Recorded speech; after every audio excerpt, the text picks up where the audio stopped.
भारताचे एक सार्वभौम समाजवादी धर्मनिरपेक्ष लोकशाही गणराज्य घडवण्याचा व त्याच्या सर्व नागरिकास सामाजिक आर्थिक व राजनैतिक न्याय विचार अभिव्यक्ती विश्वास श्रद्धा व उपासना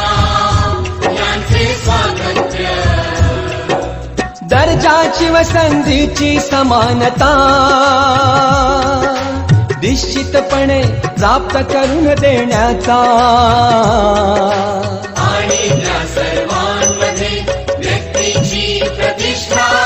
व राष्ट्राची एकता आणि एकात्मता यांचे आश्वासन देणारी बंधुता प्रवर्धित करण्याचा